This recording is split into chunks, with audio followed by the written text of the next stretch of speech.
Today we're going to repair the fuel gauge on this boat. I've noticed that when I put fuel in this boat that the fuel gauge isn't reading correctly. It'll be full of gas and the fuel gauge is still reading a little bit off of full, and as I burn gas I noticed that it's not accurate. So today we're going to go through how to troubleshoot and repair the fuel gauge. And on this particular boat, this is a Ranger 395 VIO. The fuel tank is underneath the seat. So we'll get started on taking that out right now.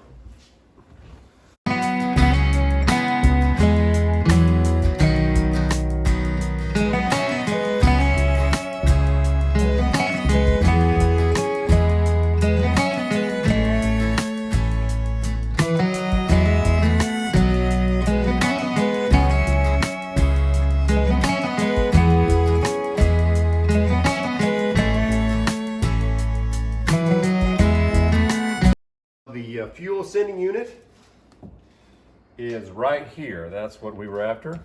Top of the fuel tank. Right here, this is the wire that's for the sending unit that goes to the gauge.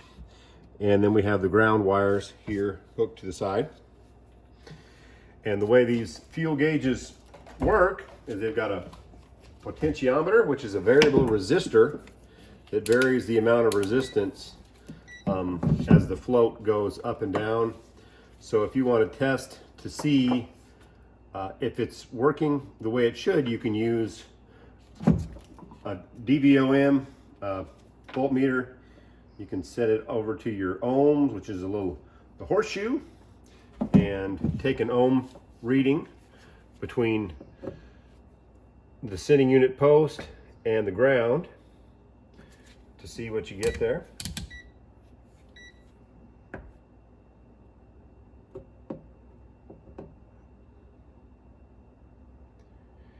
And right now we're getting 40 ohms. And if we turn our fuel gauge on, you can see that we're all the way down here reading close to, between 3/4 and half a tank. And so that's incorrect. It should be a lower resistance than that, because you can see the fuel tank's all the way full. It should be closer to like 30 ohms, and then that would give us the full reading. Now we're going to take the sending unit lead off. It's a 10 millimeter nut.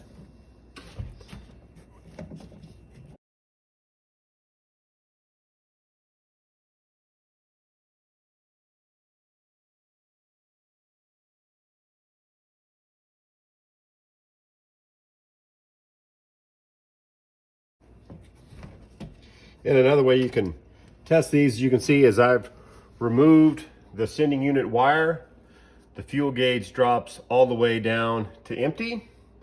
And if I apply the sending unit wire to ground, it pegs out as full. So that's an easy way to tell that your fuel gauge is working correctly and the fuel sending unit is not, because when it's got no resistance, it's straight on ground, it's all the way full. Then you take the wire off and it's empty. So now we're going to remove the fuel sending unit.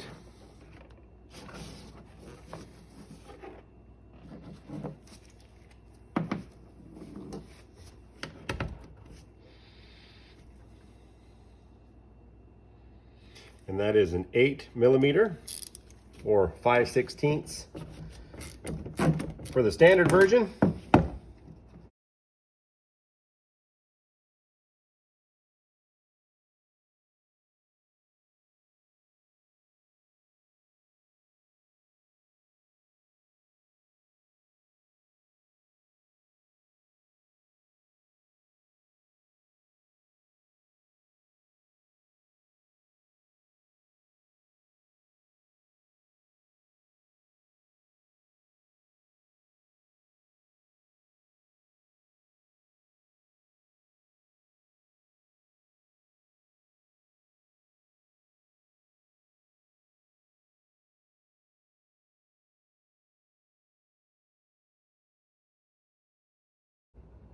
The old sending unit out. As you can see, this is the potentiometer, and this varies the resistance when it goes up and down. Of course, that would be full and that would be empty. And so you can test with your ohm meter, and when we're empty on this one, we're getting 400 something ohms, and then it varies as you lift it. It gets less, but then right now we're still only getting 60 ohms, and the industry standard is 33 to 240 ohms for this fuel gauge marine. And so that's why our fuel gauge is not working. So we're going to install a new one, and I've got this one that I've got online for Moeller Marine. I picked this one because it goes down to 4 to 28 inches. This fuel gauge that sits underneath the tank, the fuel tank, is very shallow, and so it was hard to find a sending unit that is this shallow. And this comes with basically the arm that's attached to the sensor, and then we've got another arm that's got the float on it. And per the instructions, you take your measurement from our inside of our fuel tank, you subtract a ½ inch from that. And we'll measure down in the tank, and the inside of the tank, it's right at 5 inches. So we will need to measure the float, and then we're going to want about a ½ inch less than that. So we want right at 4½ inches. And we'll get that measurement from the bottom of the sending unit to the float. Now, per the instructions, they want you to leave at least 2 inches on the upper part of the arm that's attached to the sensor, and then the rest of the length we'll cut off the arm with the float attached. So let's look about where we're going to end up. So we're going to be right at the 4½ inches right there, and we need to leave at least 2 inches on the float arm. So we'll go ahead and cut this right here at the 2 inches.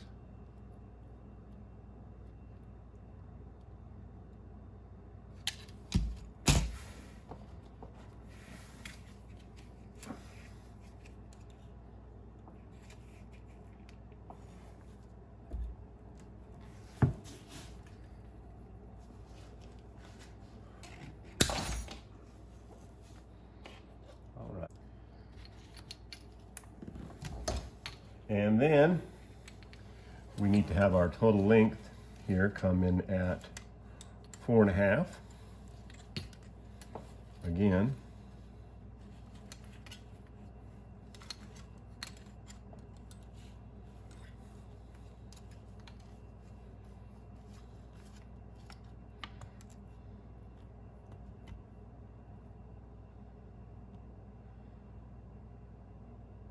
We're leaving at least an inch overlap, and then so we're going to cut this one right here.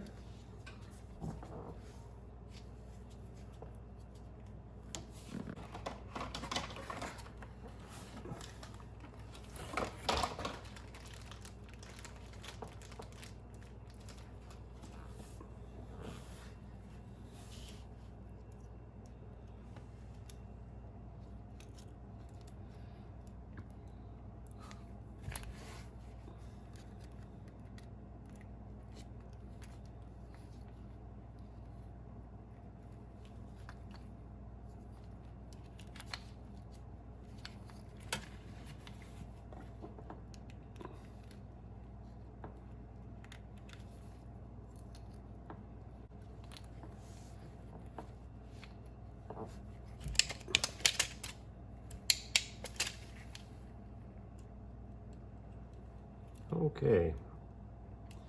Then we just want to fine tune it there, so we'll get right there at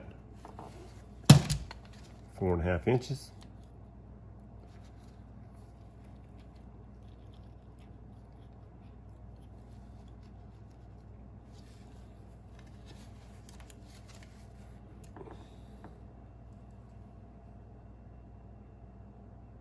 All right, perfect. Right at 4.5 inches.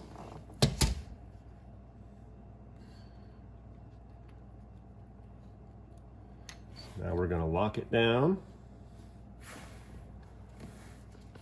Our set screw.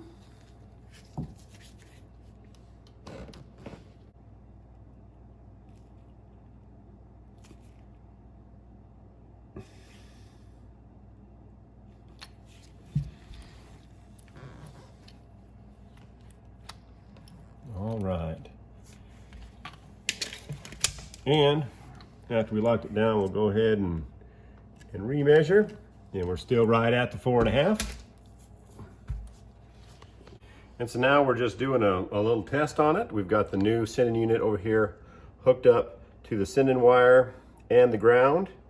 And as you can watch from the gauge, here we are about a half tank, and here we are all the way down to full. So we're doing a full sweep of the gauge so we can make sure that that gauge works all the way down to the top and the bottom. That way you know that the gauge is going to work when you have just a little bit of fuel in there without actually running it down to that level. So again, full, half. All right, perfect. Now we'll get it installed in the boat.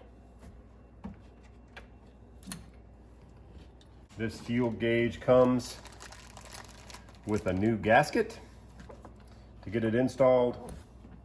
And when you're installing these, the holes are a little offset. There's only one exact way that it goes down in there, so it kind of helps to get the gasket lined up before you start. Because if you notice, if you have it one hole over, it's just not quite right. Some of the holes don't line up, so it has to be just a certain clocked position.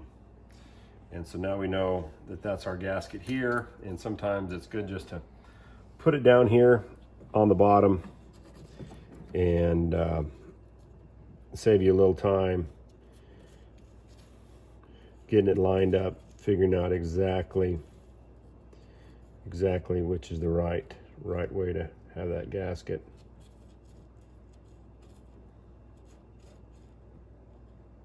Okay, so now we know.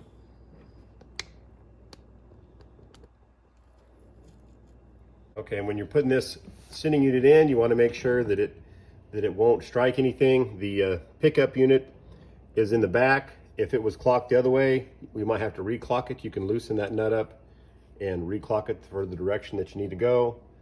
This one is set up just right.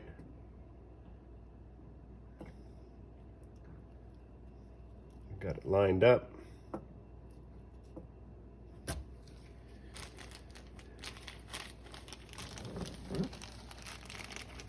Came with some new hardware.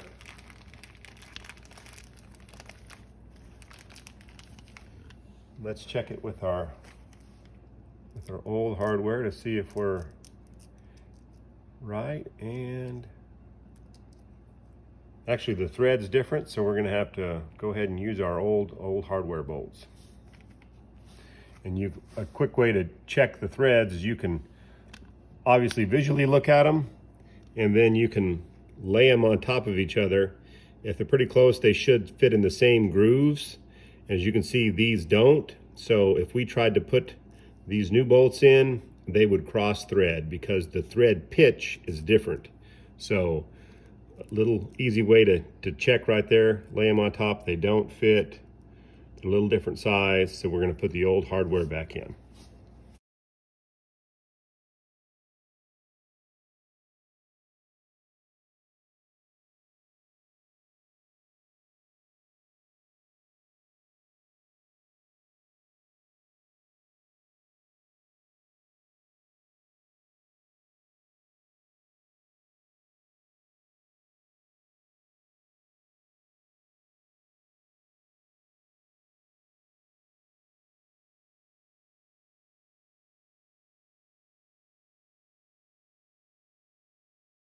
Right, and then now we need to put our sending unit wire.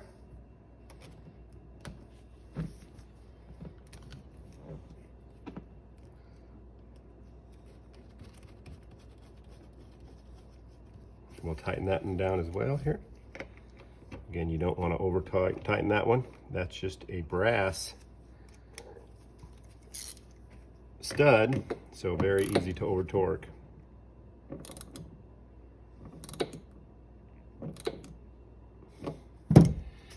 Okay, so we got her all installed, and at this point you can reconnect your batteries. It's something I didn't mention earlier, but it's a good idea. This sending unit does have voltage, and you've got a ground source here, and you've got fuel right here. There's a potential for spark, so it's a good idea to unhook those batteries. Then after you get it installed and put back together, you can hook up your batteries and then test your operation. Turn our key on there. Look back over at our fuel gauge, and as you can see, this fuel tank is full and our fuel gauge is reading appropriately. So that's it. I just got to put the seats back in, and then we're ready to test it out on the lake.